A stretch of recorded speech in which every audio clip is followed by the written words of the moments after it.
Welcome to Proclaiming Justice, a podcast from PJTN that focuses the light of truth on vital issues in today's headlines that impact every American.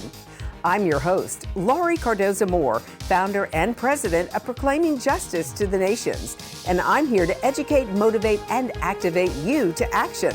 I want to arm you with the truth and the facts you'll need to fight and preserve our constitutional republic and uphold the Judeo-Christian values our nation was founded upon.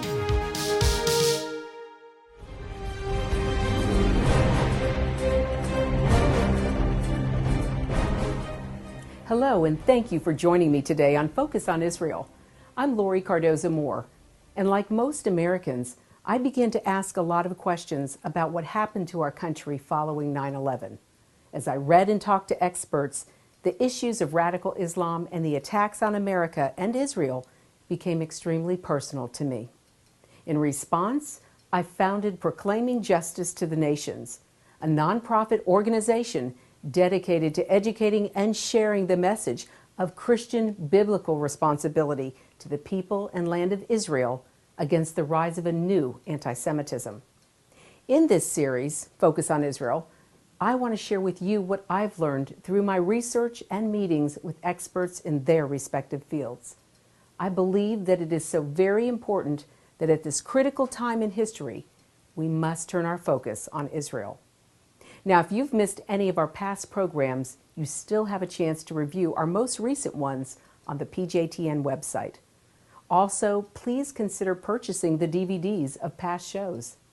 Today, we're going to be looking into a dangerous subject that changes daily. The greatest threat today, by far, to Israel and the world is the Islamic nation of Iran, a threat that will exponentially increase if Iran develops a nuclear weapon.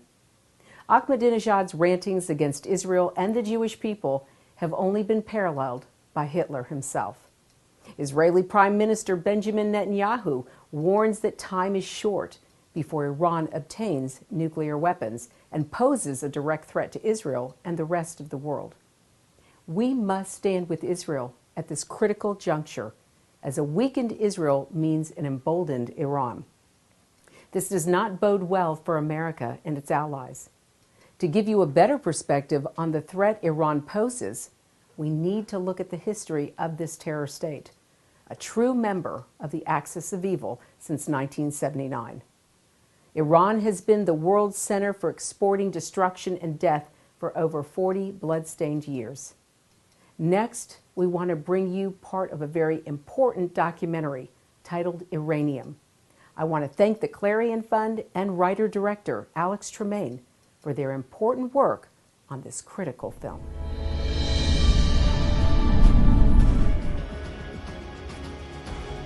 Ever since 1979, when Ayatollah Khomeini came to power in Iran and established his theocracy, he didn't just establish a tyranny in Iran, he declared war against the West. ما که نهضت کردیم برای اسلام نهضت کردیم جمهوری اسلامی است. Iranians, by a reported 60-1 margin, have approved a referendum creating an Islamic state and giving Ayatollah Khomeini undisputed powers as theocratic leader for life.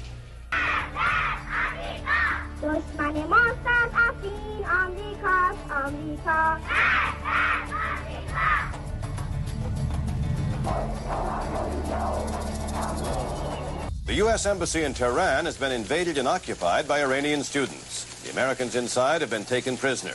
شما می‌بینید که الان مرکز فساد امریکا را جوان‌ها رفتن گرفتن و امریکایی هم که در اونجا بوده گرفتن و اون لانه فساد را به دست آوردن و امریکا هم هیچ غلطی نمی‌تونه. From the very beginning of this regime, in January of 1979, they considered terrorism as a tool of policy. We know that Iran is the leading sponsor and supporter of terrorism around the world. The Iranian regime has an endless number of proxy organizations, beginning with the big ones, such as Hezbollah. Iran set up Hezbollah early on to have a cutout, somebody who could independently carry out terrorist attacks with, quote, no fingerprints back to Tehran. The day after this attack on the embassy here in Beirut, the death toll has continued to climb. It is believed that before the counting is over, more than 60 people will be found to have died, at least 16 of them Americans. At that point, this had been the largest non-nuclear explosion ever recorded.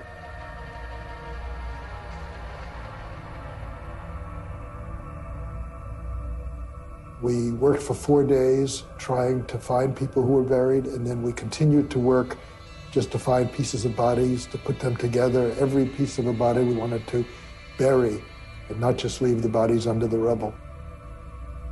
Their intention in attacking us in Beirut was to drive the United States out of Lebanon and ultimately out of the Middle East. Despite repeated proclamations that terrorists won't affect U.S. foreign policy, Muslim forces in Lebanon achieve their goal when Reagan withdraws all 1,400 Marines to the safety of offshore ships. When we pulled our troops out, we essentially sent a message to the Iranians, you win. We will respond to terrorism by retreating. It was a terrible message to send, and we've been paying the price for that ever since. You've got a whole series of hostage takings in the 1980s. You had attacks in the early 1990s, 1992, Buenos Aires against the Israeli embassy, 1994 against the Jewish Cultural Center in Buenos Aires, 1996 against Khobar Towers, 1998 Iran was involved with Al-Qaeda and Hezbollah in the East Africa embassy bombings in Nairobi and Dar es Salaam. In the year 2000, Iran was involved with Hezbollah and Al-Qaeda again against the USS Cole. You've got the attacks against Riyadh and so forth. We know from the 9/11 Commission report that Iran provided substantial material support to the hijackers who would launch the 9/11 attacks in the United States. They send that money to Hamas in Gaza, and they send that money to Nasrallah of Lebanon. Hezbollah in Lebanon used to receive $300 million a year. After 2006, according to open sources, they have been receiving close to $1 billion a year. They worked with just about every Islamist terrorist group in the world. Iran has gone beyond giving weapons to the Taliban. The Iranians are helping train Taliban fighters in the use of small arms and are doing some of that training inside Iran. When they provide training and equipment to people fighting us in Iraq and Afghanistan, you'd have to say that they are at war with us.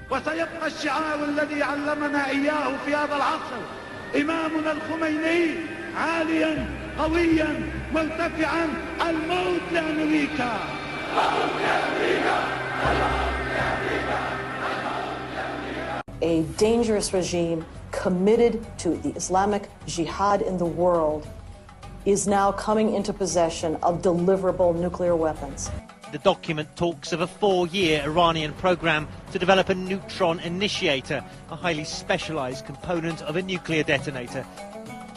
This had no civil application. The only conclusion we could reach is that this was part of a plan to develop at least the capability to be able to build this part for a nuclear weapons program. If Iran develops a nuclear weapon, even a small, very primitive one that they just detonate in the desert and have a small mushroom cloud and some radioactivity, that makes them a nuclear power, even one test.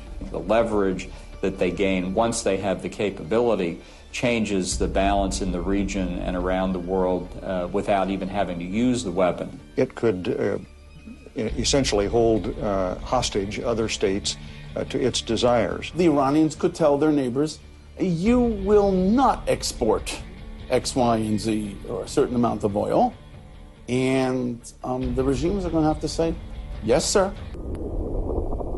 While Iran poses a threat to countries across the region, one nation has been singled out above the rest. اسرائیل یک قده سرطانی است. خب قده سرطانی رو چه کار میکنن؟ غیر از قطع قده چه علاجی میتوان برای او کرد؟ Taking aim once again at Israel, Ahmadinejad told an audience that, quote, this origin of corruption will soon be wiped off the earth's face. You have a president of Iran that threatens to wipe a democracy and one of America's strongest allies on the planet, wipe it from the map. Now, if that isn't a wake-up call to the rest of the world, I don't know what is. Whenever Iran has developed a new weapon that can be used against Israel, they've shipped it to Hezbollah. Now, those missiles give Iran, through Hezbollah, the capability of hitting any target in Israel and hitting it with a very large warhead. Once the Iranian missiles are up and running on launching pads in Lebanon, they can reach not just Israel, they can reach Western targets. So we are talking about an expansion of Iran in the entire Eastern Mediterranean region, something that has not happened even during the Cold War under the Soviet threat. Americans and Europeans are really uncomfortable with the idea of holy wars and mass murder for religious reasons. They can't imagine themselves slaughtering other human beings because the true religion needs to defeat the enemies of God. Because they can't imagine that for themselves, they also can't imagine that others behave that way. But this is a failure of imagination. این نهضت باید زنده بماند و زنده ماندنش به این خون ریزه هاست. بریزید خونها را. If you have those profound, strongly held religious beliefs, you send people to their deaths, you're doing them a favor. You're giving them a quick free pass to heaven and all its delights. And we saw that during the Iraq-Iran war, when they were willing to send hundreds of children to walk into the minefields to clear them for them. The red headbands of this martyrs brigade promise immediate entry into heaven. No small consideration for these youths who may be called upon to walk through Iraqi minefields. Human detectors clearing the way for tanks and regular troops. Waves of young boys who volunteered to become martyrs, clearing minefields by running across them. تا وقتی در قاموس ما، در فرهنگ ما، در منطق ما شهادت در همین سطح از اعتبار نخواهد توانست بر جمهوری اسلامی و ملت ایران فائق بیاد. و کدوم هنرمندی و هنرنمایی زیباتر و الهیتر و ماندگارتر از هنر شهادت؟ اصلا ملتی که شهادت داره اسارت نداره. اونایی که میخوان اینو بزنن دارن پایه های استقلال و امنیت ملی ما رو میزنن، پایه های ماندگاری ما رو میزنن.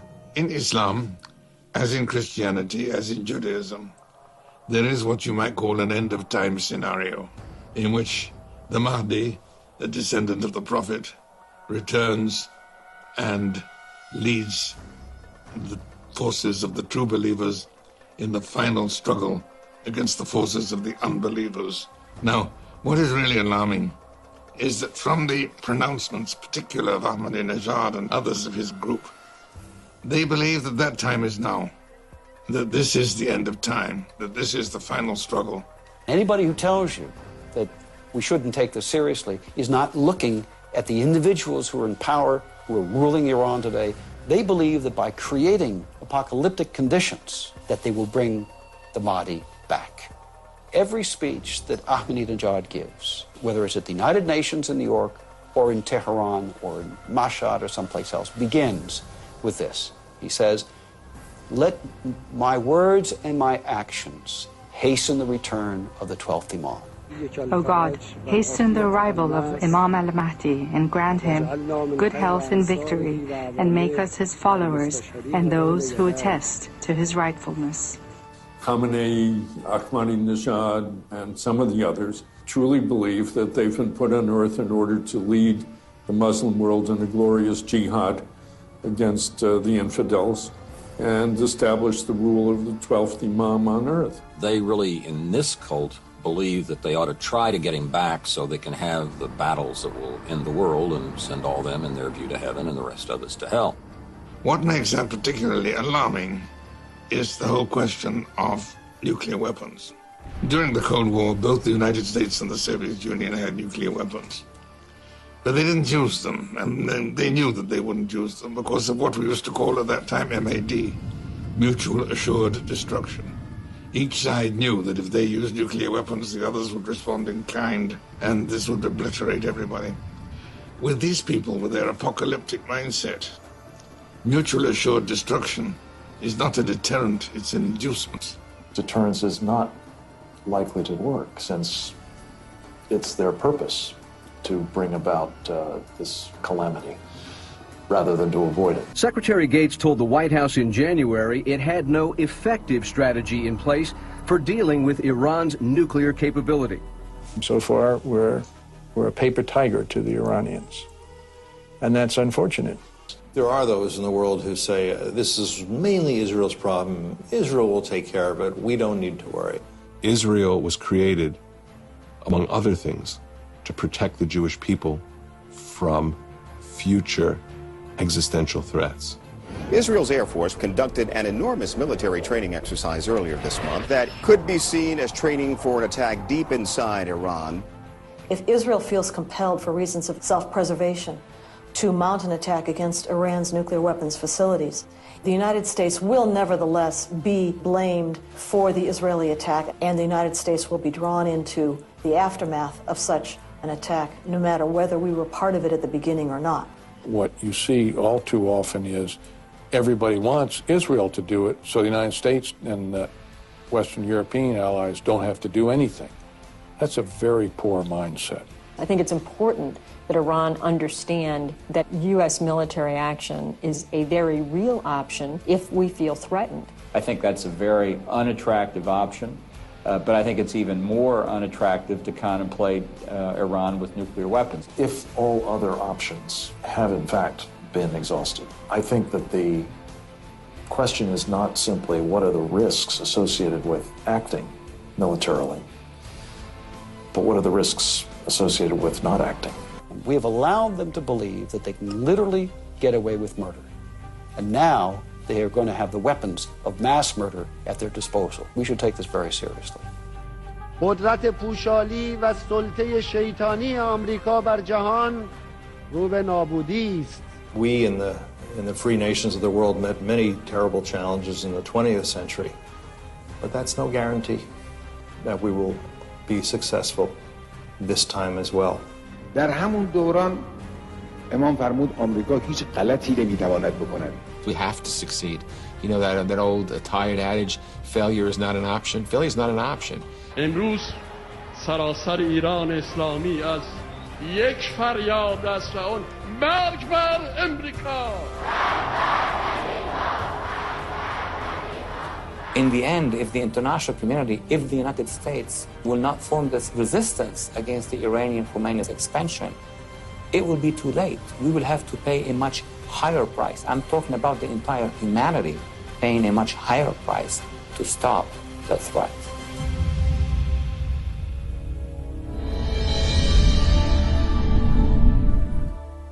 Coming next, we'll be hearing from two Jewish leaders who know extensively about the threat posed by Iran, as well as the value of Christian support needed.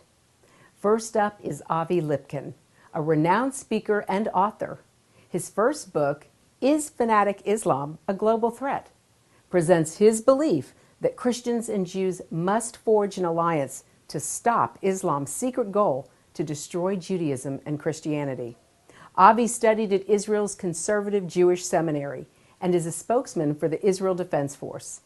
Next is David Brogg, the executive director of Christians United for Israel, an American pro-Israel Christian organization. He is the author of In Defense of Faith, The Judeo-Christian Idea and the Struggle for Humanity.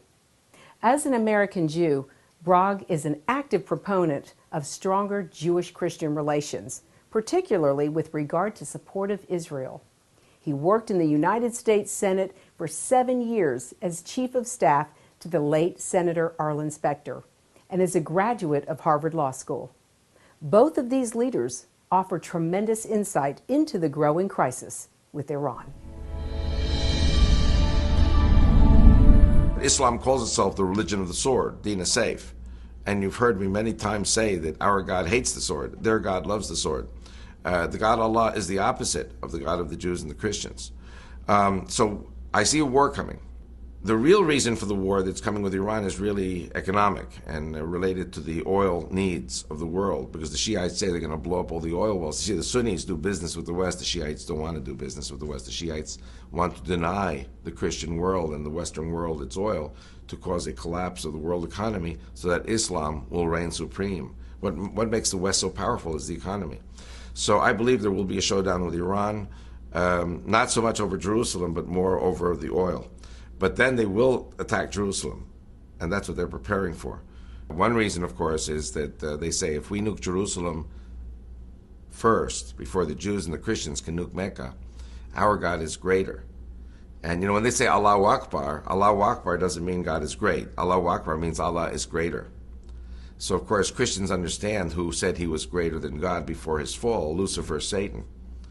And the Quran never mentions Jerusalem. Jerusalem really is not holy for the Muslims at all. The only reason the Muslims want Jerusalem is because it is the holy city of the Jews and the Christians. Isaac, the son of Abraham, this is holy for the Jews and the Christians, not for the Muslims. The Muslims say that it was Ishmael, the brother of Isaac, the half-brother, who was supposed to be sacrificed where? Not in Jerusalem, in Mecca, at the Kaaba. So the Kaaba, Mecca, this is the holy place of the Muslims. Jerusalem is the holy place of the Jews and the Christians. So the debate in Iran today is, if we nuke Jerusalem before they nuke Mecca, our God is greater. And that's why Iran is putting all of its efforts into nuking Jerusalem and creating a nuclear arsenal that can destroy Jerusalem. And by the way, even if they send, God forbid, an atomic weapon to Jerusalem, then they kill all the Jews and they kill all the Christians, who are the people of the book. And then they kill all the Muslims also, because the nuclear radiation is going to kill the Palestinians too. But that's okay, because the Palestinians are Sunnis. And the Shiites of Iran hate the Sunnis. They kill 3 birds with 1 stone when they nuke Jerusalem. They kill the Jew, the Christian, and the Sunni. We are facing what I believe is a showdown with the Islamic world. And Israel cannot survive without the Christians. The Christians will only really be able to stand with us if we love the Christians in Jerusalem and stand with them in Jerusalem. And like I said before, I know that there are fears in the Jewish community about who are these Christians, but the point is, when the Muslims carry out their attacks, or when America and or Israel attack Iran, there will be such a backlash of Muslims killing Jews and Christians in Canada, the US, and Europe, and Latin America, and there will be such a tidal wave of Jews and Christians moving to Israel. And the question is asked, indeed, well, what are we going to do with all these Christians in the Holy Land? And one thing I would say is, for those who want to convert, let them convert to Judaism. For those who don't want to convert, then they must be loved and respected as Christians in the Holy Land. And the Bible commands all the nations to serve the Lord in Jerusalem. In Zechariah 8, verse 23, it says, in those days, 10 men of all languages, meaning 10 men of different nations, will hold on to the cloak of the Jew, and they will say, we will go with you, because we know the Lord is with you. So the Lord is with us where? In Jerusalem. So God is preparing an end-time showdown in which Jerusalem will be saved. Israel will be saved.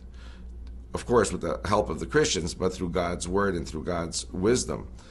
Christians who love Israel and America today are not the theological heirs of the anti-Semites responsible for the Crusades and the pogroms and the Inquisitions. On the contrary, Christians who stand with Israel and America today are nothing less than the theological heirs of the religious, righteous Gentiles who risked their lives to save Jews in the Holocaust.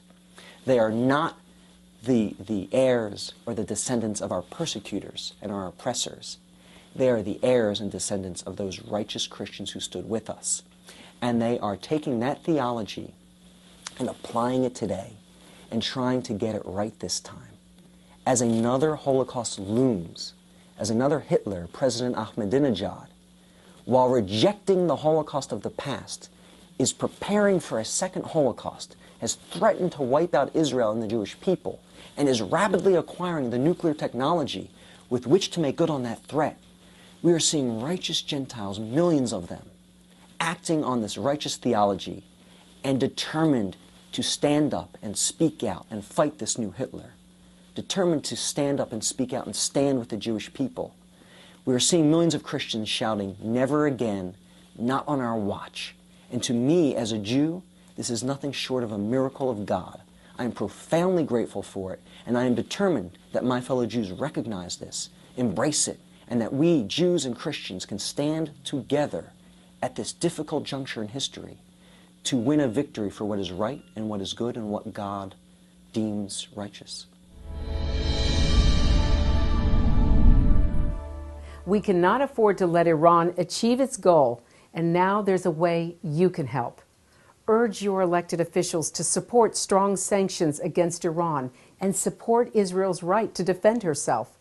The threat of a nuclear-armed Iran is clear. Our response must be swift, forceful, and resolute. The time to stand up is now. Be a leader in your community and in your church. One person can make a difference.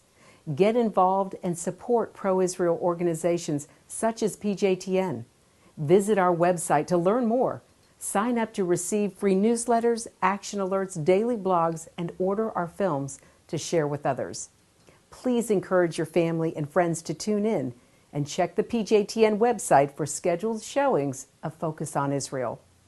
God bless you and thank you for all you do on behalf of our Jewish brethren and all Israel. We'll see you next time on Focus on Israel. Focus on Israel is now available on DVD. Each program DVD contains a wealth of bonus materials, including the premier program that started it all, Focus on Israel, program number 1. Also, bonus interview cuts with experts in their respective fields, informational videos from PJTN documentaries, including Israel Indivisible, the case for the ancient homeland. Lest we forget 9/11 and the rise of Islam. The Forgotten People, Christianity and the Holocaust. Disinformation, the secret strategy to destroy the West. Plus the award-winning music video, The Forgotten People. Focus on Israel program DVDs, great educational tools to combat anti-Semitism. Arm yourself and order today. Please go online to pjtn.org. To order, just click on the Store tab. Thanks and blessings from Focus on Israel. To support this program, send your tax-deductible gift to Proclaiming Justice to the Nations, P.O. Box 682711, Franklin, Tennessee 37068.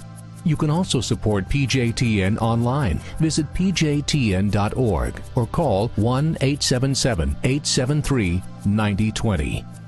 Anti-Semitism has reached epic proportions, and Israel is now surrounded by nations who seek its destruction. For Israel to lose just one battle would mean losing everything. As Christians, it is our biblical responsibility to stand with our Jewish brethren and Israel. PJTN needs your help to reach more Christians with this urgent message. Please visit our website to become a member today and order our award-winning documentaries. You must decide that you won't be silent. Sign up now at pjtn.org. God bless you and thank you for your support and prayers. Thank you again for joining me on this edition of Proclaiming Justice. Please share this podcast with your family and friends. For more information about how you can get involved, please visit our website at pjtn.org. As a PJTN Watchman, you can help us keep up the fight to preserve our freedom for our children and their children for such a time as this.